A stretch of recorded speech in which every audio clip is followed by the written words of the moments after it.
setiap tindakan yang dibuat oleh orang politik ini mesti ada siapa di belakangnya, mesti ada perancangan dia. Kalau dia tak ada perancangan, tiba-tiba dia cakap spontan, hari ni aku nak cakap apa, dia pun cakap. Pada kita bodoh lah pemimpin tu. Betul. Bodoh.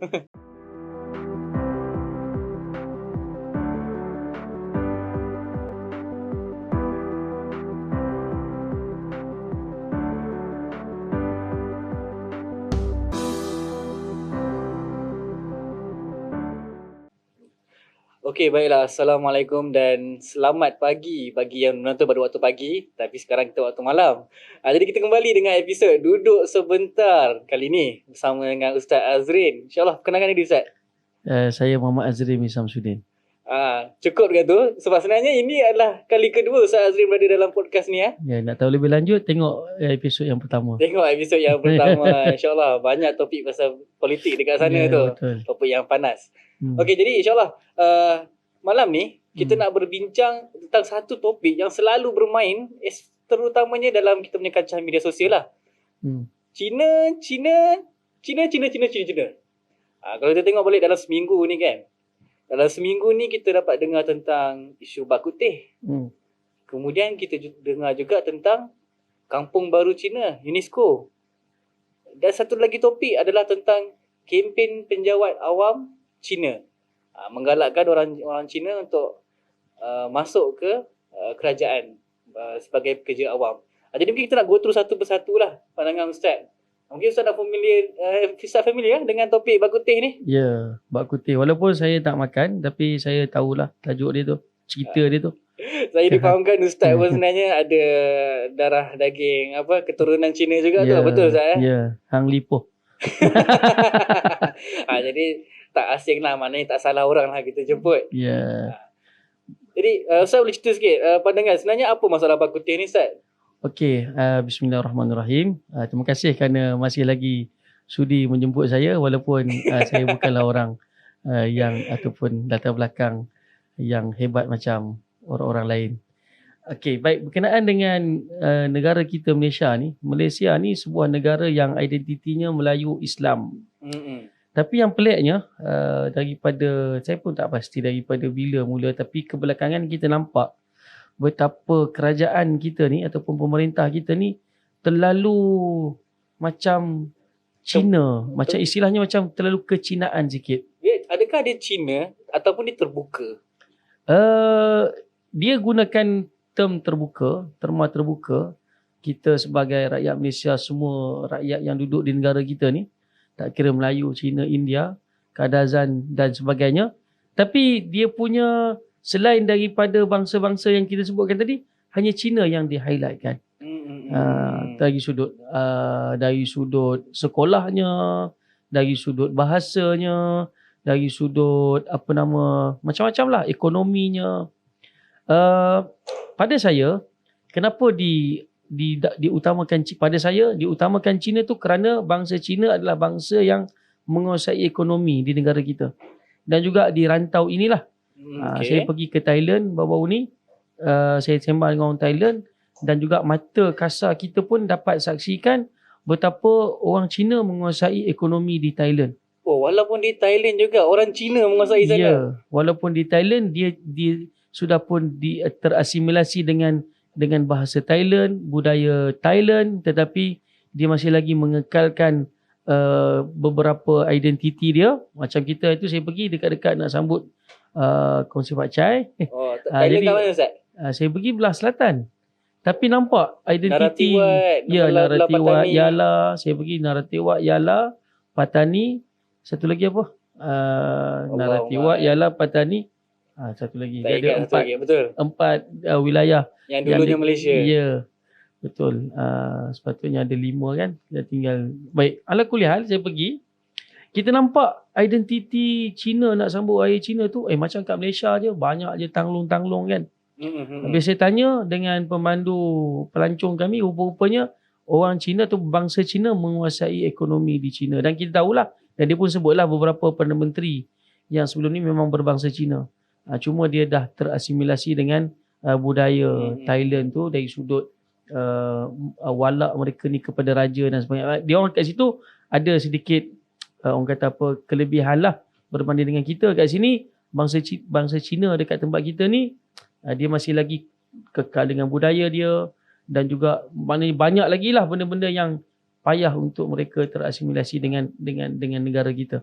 Jadi berkenaan dengan kenapa kita lihat Cina tu nampak sedikit menonjol, dalam terutamanya bak kutih ni lah, balik kepada kerana pada saya kerana mungkin mereka menguasai ekonomi, dan banyak benda-benda kerajaan terpaksa memberikan perhatian kepada mereka, termasuk isu bak kutih ni. Tapi persoalannya, salah ke kita nak highlightkan bak kutih ni sebagai warisan Malaysia? Jawapan saya salah lah. Disebabkan Malaysia adalah identitinya negara Islam, satu, dan juga identiti asalnya adalah Melayu.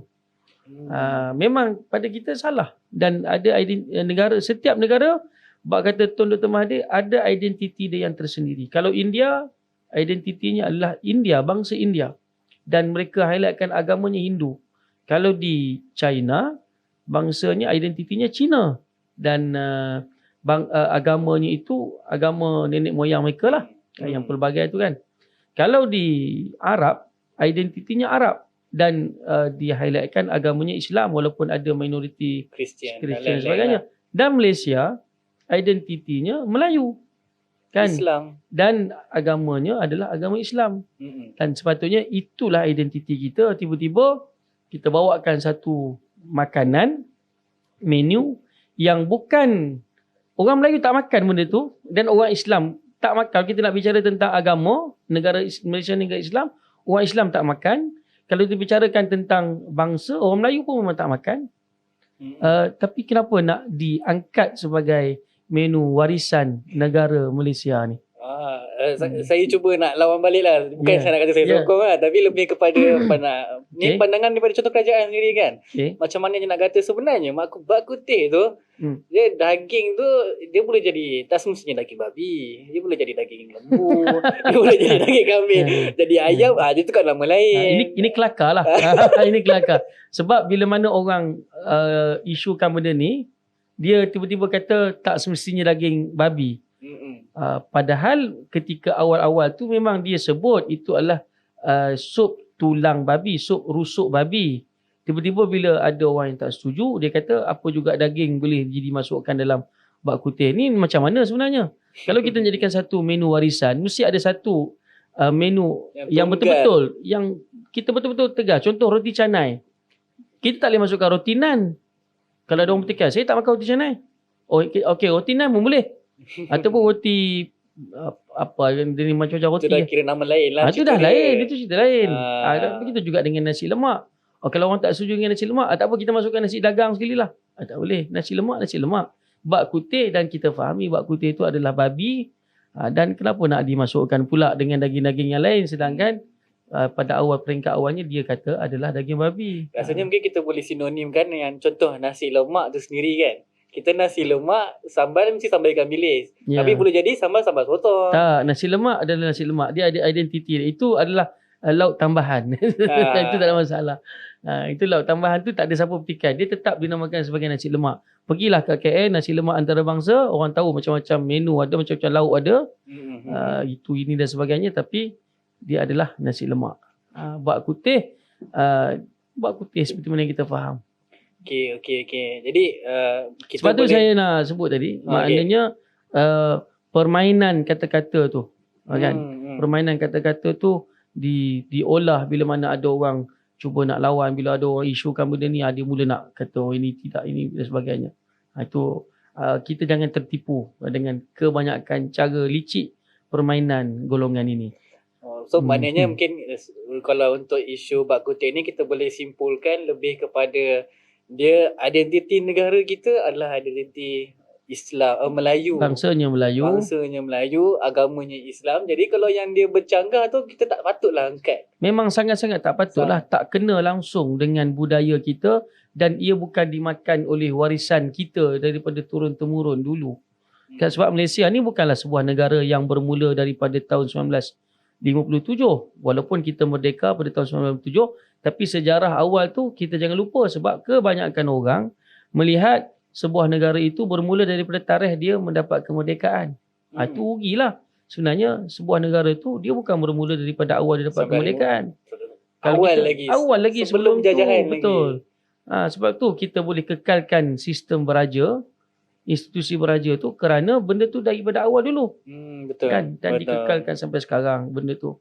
Dan kita sebut raja, contoh Sultan Selangor, institusi di Selangor ni, sultannya dah berapa keturunan kan. Maknanya benda tu dikekalkan bilangan jumlah keturunan tu sebab ia bukan bermula daripada 1957. Begitu juga dengan makanan tadi ataupun menu bak kutih tu. Dia datang kemudian. Datang dengan bangsa Cina yang dibawa oleh British ketika itu ke tanah Melayu ni.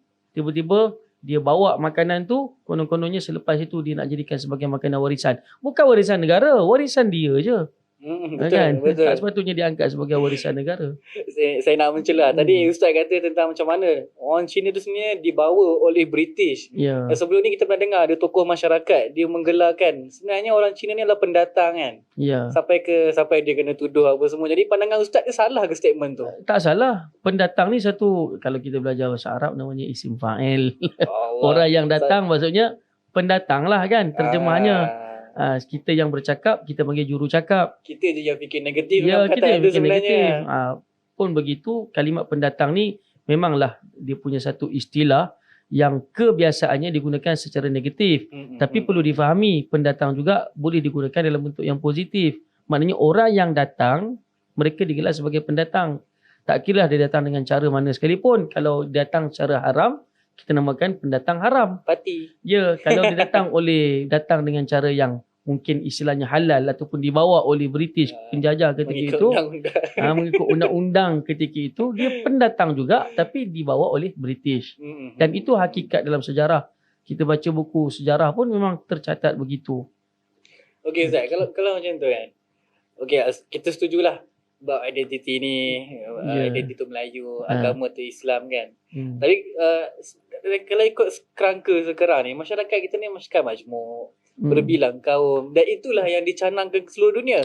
Malaysia ni contoh negara yang terbaik macam mana untuk hidup dalam keadaan harmoni berbilang kaum. Poin saya tak sampai lagi. Poin tak sampai lagi. Tapi dia macam nak jawab. Simpan dulu.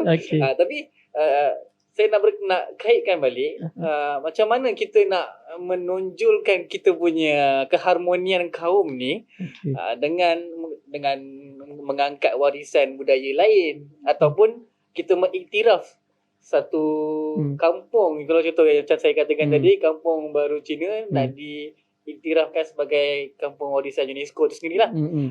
Jadi Ustaz rasa macam mana? Salah ke sebenarnya? Okey, baik. Pertama, kita selalulah daripada kerajaan, daripada awal dulu, semenjak saya hidup ni dan saya mula menjadi seorang yang mumayyiz dan berakal, saya duk dengar banyak dipromosikan Malaysia sebuah negara majmuk.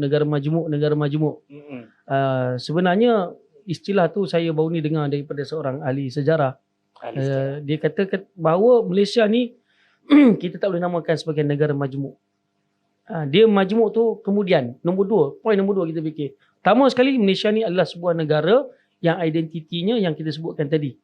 Kemudian ada bangsa-bangsa lain yang datang, sepatutnya mereka terasimilasi ataupun dia mengambil. Dia berada dalam budaya Malaysia ni dan dia maknanya ikut rentak identiti negara ini. Kan? Kemudian kalau kita nak sebut juga negara majmuk, itu bukanlah poin utama yang boleh kita kata Malaysia, kita tak boleh nak highlight. Sepatutnya seorang pemimpin ataupun sebuah kerajaan, dia tak boleh nak highlight Malaysia negara majmuk sebab kita bukan macam Amerika. Amerika siapa yang datang ke Amerika dia adalah American. Orang yang maknanya sama kulit hitam, orang Arab, orang Malaysia orang Melayu yang duduk kat sana, apa juga bangsa yang duduk kat sana daripada apa juga benua yang duduk kat Amerika, dia adalah dipanggil orang American. Itu contoh asimilasi yang bagus lah sebenarnya. Asimilasi yang bagus, tetapi mereka berjaya sebab apa? Sebab dari sudut bahasa, dari sudut budaya, dari sudut sekolah. Kita tak. Kita terpisah. Semuanya terpisah. Kita ada sekolah kebangsaan, hanya majoritinya orang asal Melayu, negara ini, Bumi-Putra. Kemudian datangnya ataupun bangsa Cina juga bangsa India, yang dua bangsa yang besar ni, mereka memiliki sekolah mereka sendiri. Vernacular lah. Ya, vernacular. Jadi maknanya apa? Maknanya kalau kita nak kata, kalau dia nak mengaku dia Malaysia, ya dia Malaysia. Tapi kamu jadilah seorang Malaysia yang betul-betul Malaysia. Salah ke sekolah vernacular kat Malaysia ni sebenarnya, Ustaz? Ya, Kalau ikut, kita nak attack vernacular, kenapa kita tak attack juga sekolah agama? Ya, benda telah diputuskan oleh mahkamah baru-baru ni. Jadi saya tak nak cakap nanti akan ada yang kata kita ni lawan keputusan mahkamah. Tapi secara peribadinya, kita pegang pada prinsip bahawa kita tetap tidak bersetuju dengan sekolah vernacular ni kerana ia memisahkan. Ini dicakap bukan oleh saya. Ramai orang-orang akademik yang bercakap tentang benda ni, bahawa kita tidak akan boleh bersatu, tidak akan boleh orang kata apa, bergaul sesama sendiri kalau kita terbatas dari sudut bahasa. Betul. Kita duduk dengan orang Arab sebagai contoh, duduk dengan orang putih. Macam mana kita nak sembang, nak bergaul dengan dia? Kita tak tahu bahasa dia. Dia pun tak tahu bahasa kita. Akhirnya kita akan terpisah. Kenapa kita boleh rapat dengan sesama kita? Kerana kita tahu bahasa yang kita. sama. Bahasa sama, budaya sama, tahu apa kehendak kita, kemahuan kita. Cuba tengok masyarakat Cina yang sudah pun kawan dengan orang Melayu, duduk dengan masyarakat tempatan, dia tahu budaya Melayu sebagai contoh. Kenapa dia boleh bahagia, boleh hidup, boleh gelak tahu sama-sama?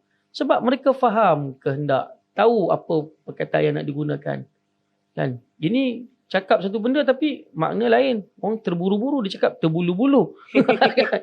Macam mana kita nak bukan salah dia, bahasa dia macam tu. Itu masalahnya. Kenapa dia dipelak gitu? Sebab dia tak biasa, dia tak bergaul dengan orang asal tanah ini. Dan dia nak masih lagi kekal dengan identiti tanah dia. Kan? Dia bangga dengan nenek moyang dia. Tapi bila suruh pergi sana, dia tak nak duduk sana, nak duduk sini. Sana dah penuh, Ustaz. Penuh. Dia cakap tu dia macam ni sikit lah, macam ada benda-benda yang tak sepatutnya keluar. Tapi itulah hakikat yang berlaku kat negara kita ni. Kita kembali balik pada topik Kampung Baru. Dia bila kita bincang ni, dia pusing. Baik. Okey, Kampung Baru tu, tadi kita cakap tentang pengasingan. Kenapa kita tak boleh nak bergaul? Sebab Kampung Baru tu lah. Kampung Baru tu. Dan itu yang pertama saya nak cakap dari sudut pengasingan tu. Dan pengasingan tu, baru ni pun 2 hari lepas ke 3 hari lepas, saya tahu ataupun hari ni ada seorang ahli parlimen daripada kalangan Perikatan Nasional membangkitkan isu tentang Kampung Baru tu adalah tempat komunis. Betul. Kemudian di counter balik oleh mereka daripada parti DAP lah, kan, yang konon-kononnya mempertahankan bahawa, dan kita tahulah sejarahnya macam mana British tubuhkan Kampung Baru tu, tujuannya untuk alasannya untuk menempatkan mana yang sympathizer ataupun yang kesiankan orang-orang komunis. Kita tahu sejarah benda tu, tapi bila dimaksudkan sebab mereka berkuasa sekarang ni, bila mereka berkuasa, apa juga yang agak membuka aib pekung mereka tu menyebabkan mereka nak lawan, nak tutup benda tu. Baik, kemudian nak minta supaya, tapi bila Ustaz kata macam tu, dia seperti macam Ustaz tak mengiktiraf pun Kampung Baru Cina tu. Kan sebenarnya saya punya apa maksud mengiktiraf? Apa maksud tidak mengiktiraf? Tak setuju lah. Tak setuju untuk kita. Setuju. Memang tak setuju sebab dia satu pengasingan yang berpanjangan. Dan mereka nak kekal macam tu sehingga mereka nak angkat supaya kampung itu dijadikan satu kampung warisan UNESCO lah, kita kata istilahnya kan. Dan diiktiraf oleh UNESCO. Dan baru-baru ni kalau kita baca satu saya tak ingat baca kat mana ya, berkenaan dengan Kampung Baru yang konon-kononnya nak diangkat sebagai warisan UNESCO tu, dia mengambil beberapa kampung di negeri yang berbeza. Saya dengar daripada Presiden Parti Berjasa Ustaz Zaman Ibrahim yang mana menyatakan bahawa mengikut pandangan dia dan juga kajian yang dibuat oleh orang-orang dia lah yang memang bidang tersebut mengkaji, apabila menteri mencadangkan KPKT mencadangkan tu, Ngah Komeng nama dia. Betul. Dia pilih kampung satu di Johor, satu di Melaka, satu di Negeri Sembilan, kemudian naik ke Selangor, kemudian pergi ke Perak, satu lagi ke Pulau Pinang. Dan itu dia kata seolah-olah macam nak membina Singapura Raya. Dia macam satu jajaran yang akhirnya bersambung sehingga ke Pulau Pinang. Sebab setiap negeri dipilih satu kampung baru Cina. Dan ini sepatutnya diambil perhatian oleh masyarakat kita. Ini satu bahaya yang seolah-olah macam mereka masih lagi nak berkiblatkan kepada tanah asal mereka. Mainland China lah. Mainland China, walaupun dalam video tu Ustaz Zamri sebut Singapura kita tahulah siapa majoriti bangsa dan juga siapakah yang menguasai negara tersebut. Betul. Kan? Jadi kiblat mereka pun sama. Jadi kita di situlah kita nampak bahaya, dan kita tak bersetuju dengan, bukan kita tak setuju dengan pengiktirafan UNESCO sahaja, tapi kita tidak bersetuju dengan adanya kampung baru yang masih lagi kekal di tanah air kita ni, kerana ia meneruskan pengasingan masyarakat di negara kita ni. Ada yang saya dengar Ustaz tentang bila mana bila dalam netizen kita baca yang mana sebenarnya bila UNESCO tu kita mendapat pengiktirafan, so UNESCO akan menyuruh kerajaan sendiri yang akan maintain tempat tu, kerajaan sendiri yang kena mempromosikan tempat tu sebagai warisan. Itu yang jadi masalahnya.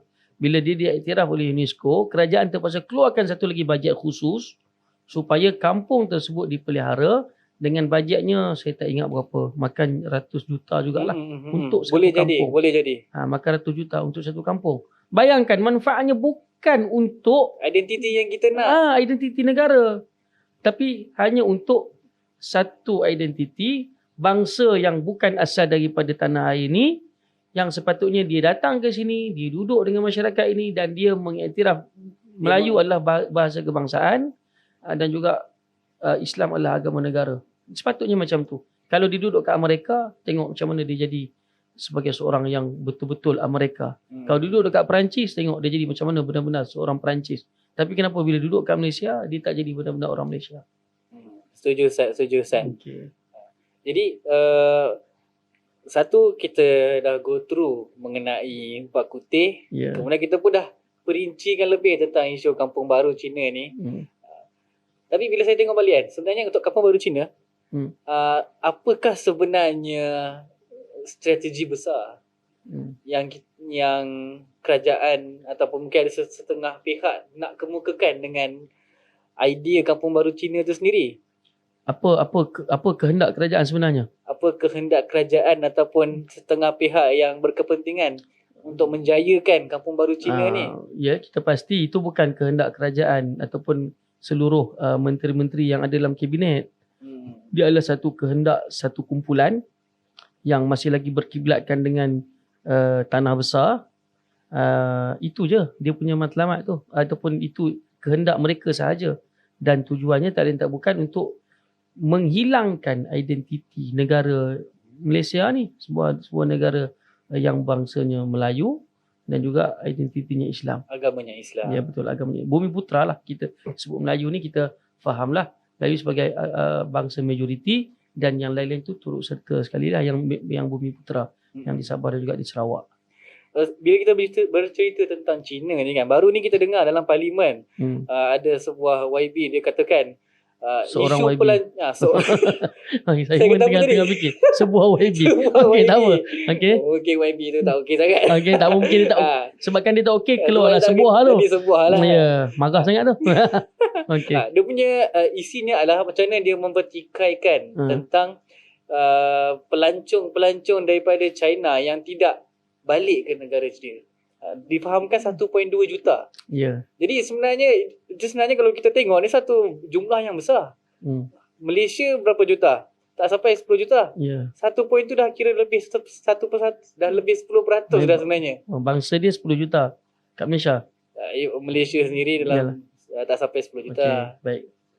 1.1 juta, 1.2 juta. Betul dah berapa? Malaysia 33 juta sekali. 33 juta. Tapi 1 juta bukan angka yang kecil lah. Bukan angka yang kecil lah. Bila sampai ke angka 1 juta, itu satu angka yang sangat besar sebenarnya.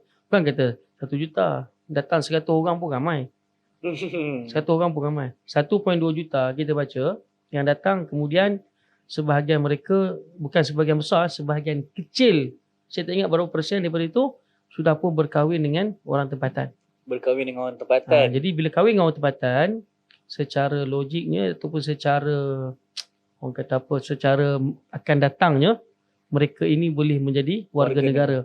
Bila jadi warga negara, mereka boleh mengundi dan boleh memilih pemimpin. Bila mereka boleh memilih pemimpin, agak-agak mereka akan memilih pemimpin Islam. sudah pasti tidak. Dia akan memilih pemimpin yang berkiblatkan sama yang dengan diorang. berkiblat dengan, sebab dia jiwa sana, maka dia akan pilih pemimpin yang akan juga jiwa ataupun kiblat dengan kiblat yang sama. Itu logik akal manusia memang akan berfikir macam tu. 1.2 juta Ustaz, banyak tu. Kerajaan memang Sebab tak dapat jumpa ke orang-orang macam ni? Saya fikir bukan kerajaan tak dapat jumpa, saya fikir dapat. Tetapi Mustahil dengan segala sistem teknologi canggih yang kita war-warkan di media dan juga kita bagi tahu kepada rakyat bahawa kita ada sistem itu, ini dan sebagainya. Kan pasport kita antara pasport yang canggih juga kat dunia ni. Ataupun apa nama ni, IC, identity card kita, kad pengenalan kita antara yang canggih juga, pelbagai fungsi. Tiba-tiba bila datang pelancong asing boleh ruyuk macam tu, pelik lah. Kan, pelik.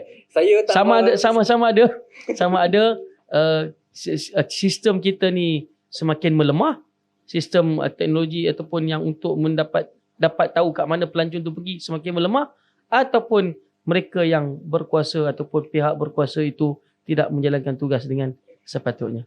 Guyuk maksudnya apa, Ustaz? Ruyuk maksudnya hilang macam tu saja. Kita orang Melayu, Ustaz. Kita orang Melayu. Kita orang Kedah Utara dia kata ruyuk, maksudnya dia betul-betul hilang.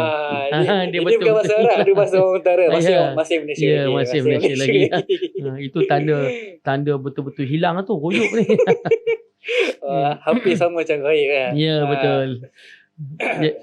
Saya teringat dalam awal tahun 2000, Malaysia mengeluarkan satu kempen. Okey, sekejap sebelum saya lupa sebab pasal ruyuk tadi ni. Sepatutnya saya nak sebut juga berkenaan dengan satu data yang dikeluarkan. Bukan sahaja pelancong Cina yang hilang ruyuk tau. Okey. Pelancong India pun sama juga. Oh ya. Ya, pelancong India kurang sikitlah bilangan dia. Berapa? Itu pernah dikeluarkan, pernah disebut oleh Tuan Haji Aminuddin Yahya. Dulu dia pengurusi NGO pembela sebelum tu Ummah.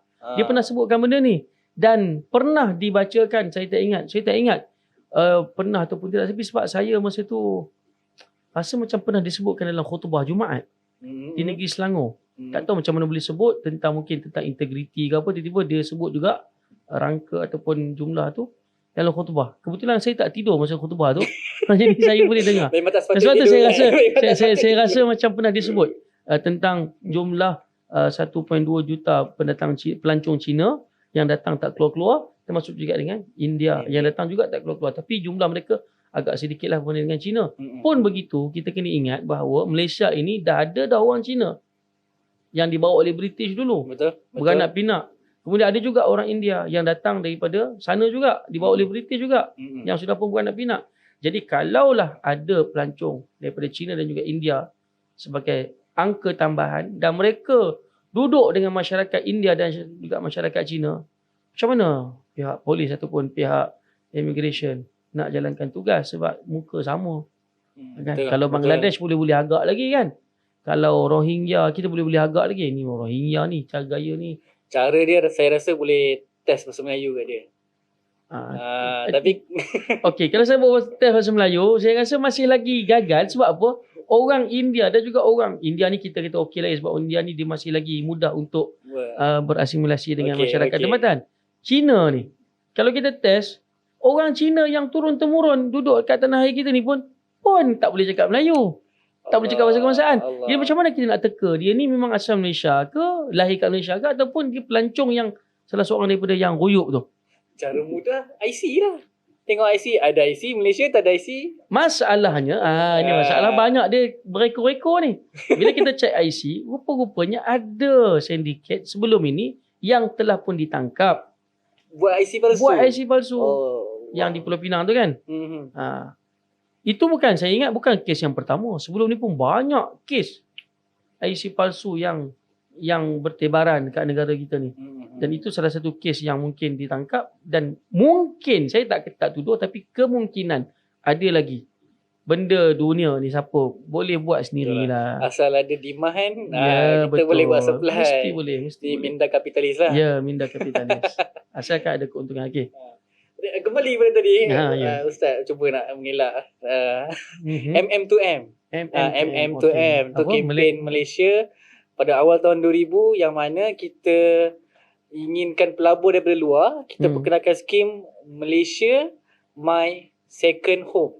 MM Tu tu dua, Okay. MM tu H ya. MM to Second A. home. Oh, second home. MM. Okay, Malaysia. Jadi My second home. Okay. yang mana Malaysia kepada dia menjemput sesiapa daripada negara luar, rakyat luar, negara luar untuk melabur di Malaysia, sama ada membeli hartanah, dia ada limit, ada range lah. Rumah 500,000 ke sejuta macam tu. Melabur membeli rumah di Malaysia, dan dengan benefit kepada orang tu adalah dia akan mendapat warga negara yang warga negara bersyarat berkecuali lah dalam 5 tahun tempoh yang dapat. Jadi benefit yang saya perasan adalah kebanyakan kita tengok orang Cina yang M40 dekat sana. Diorang nak lari daripada kesempitan geografi di sana tu, nak merasa kemewahan. Malaysia adalah tempat yang paling diorang minat. Satunya sebab adalah kita ada bandar-bandar ni yang memang dikuasai, dipenuhi dengan orang-orang Cina. Bahasa dah sama, tak perlu nak asimilasi susah. Dan secondly, memang kawasan situ memang kawasan ekonomi Cina yang pegang. Diorang boleh menggunakan kewangan modal yang diorang ada tu untuk membantu membesarkan pengaruh je di sana, dan masih lagi berkiblatkan tanah besar Cina. Jadi adakah sebenarnya satu kesilapan dari pihak negara kita? Terus masuk kesilapan terus kan. Yang mana hentamnya. Kita bukan sisi menghentam, kita sisi muhasabah. Sembah santai. Rasa perasaan kita sebagai rakyat. Kita inginkan identiti kita, identiti Melayu. Agama tu agama Islam. Tapi bila cubaan-cubaan yang dieksploitasi lah kan. Hasrat kerajaan nak dapatkan pelabur, tapi dieksploitasi oleh orang-orang yang tertentu sehingga Malaysia mendapat kesan sampai sekarang. Jadi apa pandangan Ustaz? Saya tak pasti nak kata, sebab benda ni saya bukan orang ekonomi untuk bahas tentang pelaburan dan sebagainya. Tapi pada sudut pandang seorang rakyat yang kita merasai kesan buruknya akan datang. Tak apalah, orang ekonomi boleh cakap lah pasal ekonomi. Tapi kita sebagai orang yang bukan bidang ekonomi, cuma kita terlibat dengan ekonomi secara bawahan ni, kita rasa memang kerajaan tak ada idea ke untuk dapatkan pelabur. Kerajaan mana lagi yang buat program yang macam ni? Saya tak tahu dekat dunia ni kerajaan mana lagi. Saya tak tahu. Contoh kalau kat Jepun dia ada buat satu skill worker punya kempen, tapi dia tak dapat warga negara. Okey, apa negara yang macam kita ni? Nak kena gaji lebih kalau ada. Saya tak tahulah. Setakat ilmu saya, ini satu projek yang untuk dapatkan atas alasan untuk dapatkan pelabur, ia akan merugikan dalam jangka masa panjang, dia akan merugikan negara. Akan hilang identiti, dia akan itulah kita sebut pasal identiti kan. Paling pertama sekali akan hilang identiti, dan kita akan hilang penguasaan terhadap rakyat kita. Sebab apa? Sebab bayangkan mereka yang jadi rakyat ni tak faham rukun negara, tak faham perlembagaan negara, tak tahu apa undang-undang yang sepatutnya, dan akhir sekali ia akan merugikan negara kita. Dan pihak pemerintah sudah pasti akan menjadi terbeban dengan ramainya warga negara yang datang atas nama halal, yang haram pun banyak lagi. Macam mana nak uruskan benda ni? Faham. Jadi kita masuk ke topik yang ketiga tadi, yang mana kita tentang kempen jom bekerja di kerajaan yang difokuskan untuk bangsa Cina. Saya difahamkan ni daripada Setiausaha Politik Perdana Menteri itu sendiri yang mempromosikan kempen ni. Kenapa Setiausaha Politik Perdana Menteri ya? Kenapa? Bukan daripada Perdana Menteri sendiri. Dia kalau Perdana Menteri dia jadi kes lain. Jadi kes lain Pelik juga. Dulu kita pernah dengar, zaman saya dulu, kerajaan pernah mempromosikan supaya tentera lah dan juga polis lah disertai, buka untuk semua kaum, buka juga kepada bangsa Cina, juga diutamakan kepada bangsa Cina, ataupun promosi kepada mereka dan juga kepada kaum-kaum lain lah selain daripada bangsa Melayu yang memang dah ramai kat situ kan. Sekarang ni kita dengar lagi, tapi bukan dalam sektor yang macam tu, ketenteraan dan juga polis. Dia lebih kepada penjawat awam dalam keadaan kerajaan cuba menekan penjawat awam dengan tidak lagi yang baru-baru yang baru ni apa isunya pencen. Dah tak ada lagi pencen, menyebabkan bangsa kita ni akan cuba menjauhkan diri daripada penjawat awam, dan tiba-tiba mereka mempromosikan pula kepada bangsa Cina.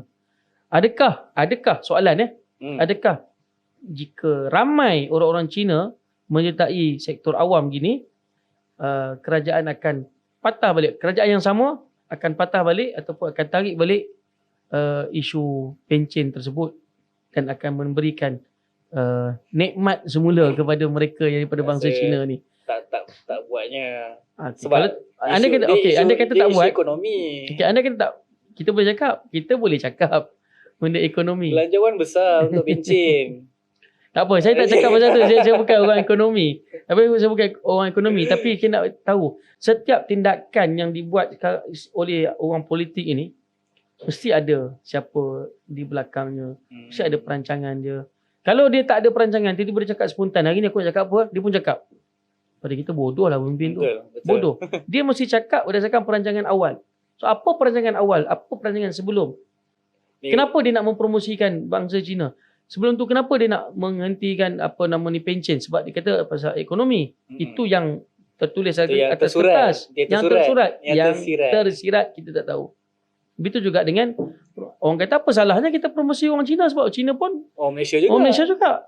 Kan kita boleh asimilasikan dia dengan, kita boleh cakap di sebaliknya macam mana. Tapi yang peliknya, kenapa Cina sahaja? Kenapa Cina sahaja? Tidak orang India. Kenapa tak India?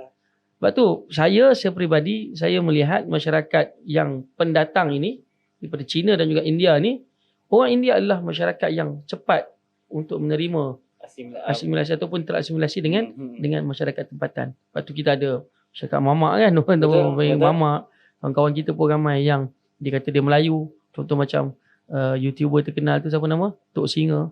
Dia dengar Tok Singa? Tok Singa. Allah. Siapa dekat ada TikToker, tapi dia dulu dia pun ada YouTube, ada channel YouTube juga. Dia dulu masa PKP ada juga dia buat live dekat Facebook. Tok Singa kan. Dia memang betul-betul mamak tengok dia tu. India lah. Tapi bila dia mengaku diri dia Melayu, dialah pejuang Melayu. Dia bersama dengan ni kan. Jadi maknanya mereka lebih mudah untuk asimilasi dengan masyarakat tempatan ataupun dengan orang Melayu ni berbanding dengan bangsa Cina. Dia kekalkan. Jadi apa sebenarnya langkah yang tersirat tu sendiri?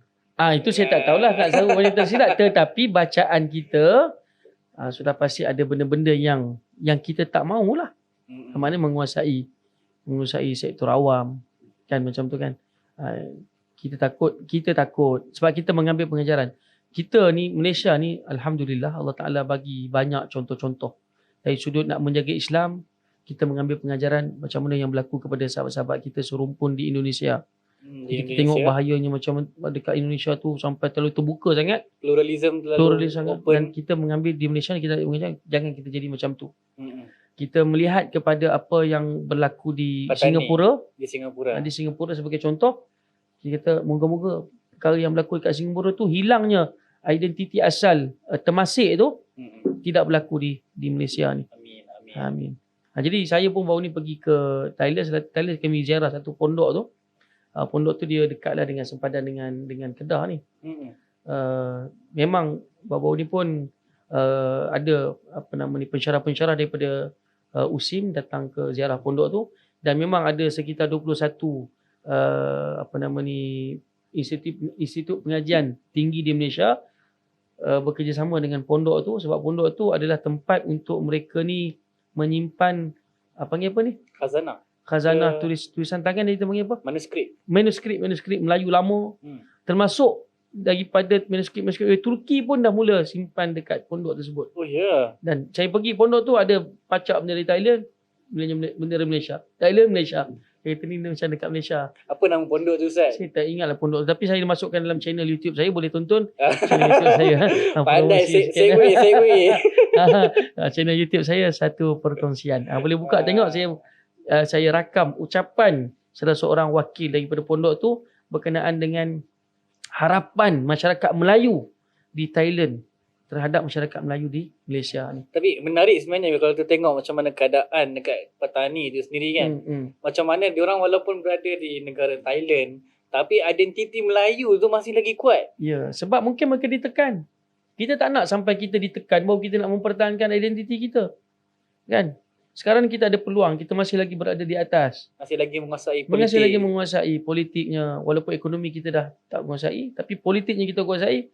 Kenapa kita tak gunakan peluang itu untuk mempertahankan ataupun mengekalkan identiti kita? Betul. Setuju Ustaz, setuju. Jadi kalau kita tengok balik, kita dah go through satu persatu daripada bak kutih ni lah, pelancong yang tak balik-balik ni lah. Jadi kita nak simpulkan sebenarnya macam mana kenapa banyak isu-isu ni berlaku. Jadi adakah setiap kita dah address isu-isu Cina isu-isu Cina ni sering berlaku dan kita nampak macam tak sampai ke sudah tak akan berakhir. Jadi adakah cara kalau kita nak bersama-sama membangunkan Malaysia ni sendiri? Dia isu ni berlaku ketika mana yang memerintah tu orang yang betul-betul chauvinis, yang betul-betul pegang dengan identiti chauvinis ya. Chauvinis. Maksudnya apa Ustaz? Yang totok lah. Totok. Totok dia tak nak berlepas diri daripada bahasa mudah kita yang kita faham, dia tak nak meninggalkan kiblat asal dia tu. Kiblat. Dia masih lagi nak berpegang. Cina. Sebab yang memerintah sekarang ni adalah ramainya di kalangan mereka. Itu faktanya macam tu. 42 kerusi kan. Betul. Golongan DAP yang memang betul-betul dengan perangai mereka ni. Yang dulu kita tengok, kita tahu kerajaan di Malaysia ni memang semuanya kerajaan bercampur antara bangsa, antara bangsa-bangsa yang ada. Melayu, Cina, India. Tapi dia tak berlaku pada zaman pemerintahan Barisan Nasional sebenarnya. Saya bukan nak bela Barisan Nasional. Ada kerosakannya. Dan dia tidak berlaku juga pada zaman Perikatan Nasional. Saya bukan nak bela Perikatan Nasional sebab berjasa rapat-rapat dengan, tak, bukan maksud itu.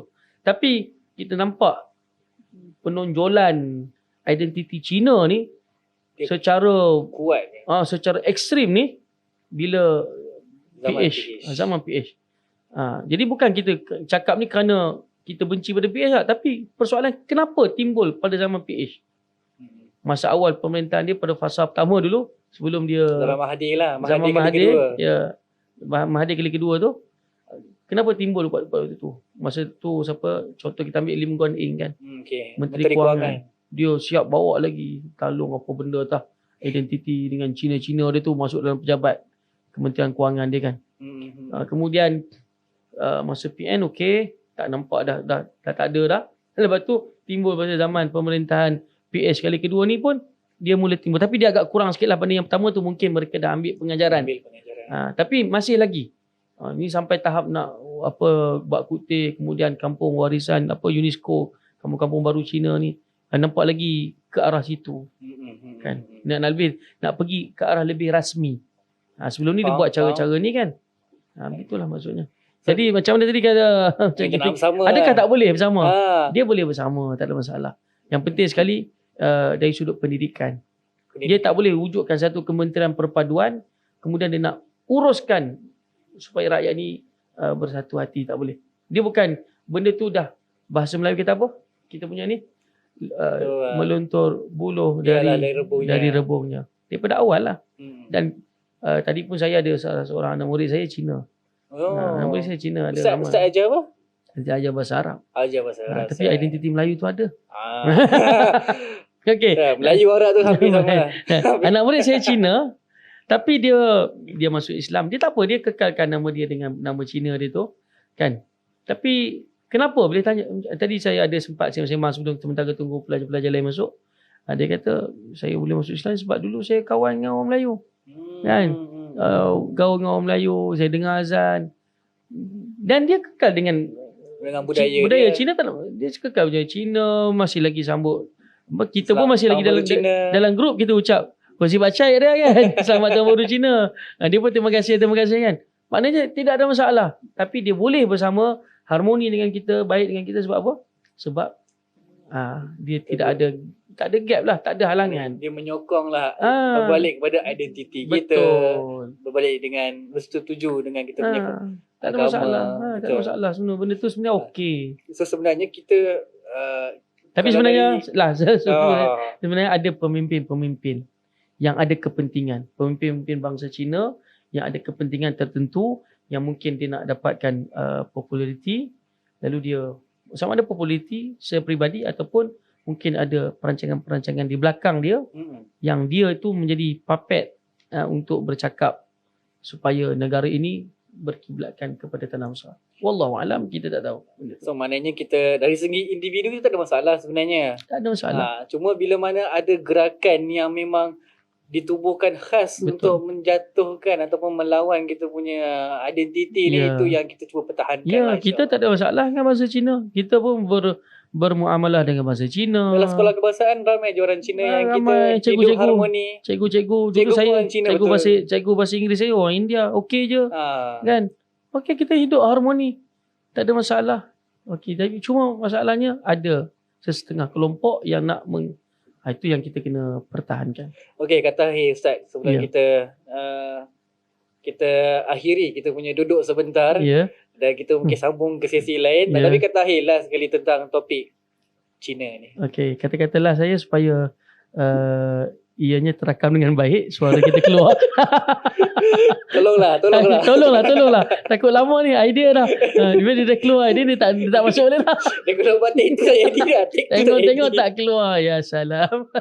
Ini kita harapkan itu pertama. Yang keduanya, harapan kita Malaysia sebuah negara harmoni yang baik. Jangan hanya bercakap tentang perpaduan kaum, tapi kita hakikatnya tidak berlaku. Kita hanya bercakap, bila kata perpaduan kaum ni, cuba tengok kedai mamak Cina ada ini. Itu bukan perpaduan kaum. Itu perpaduan mentedara. Kan? Makan.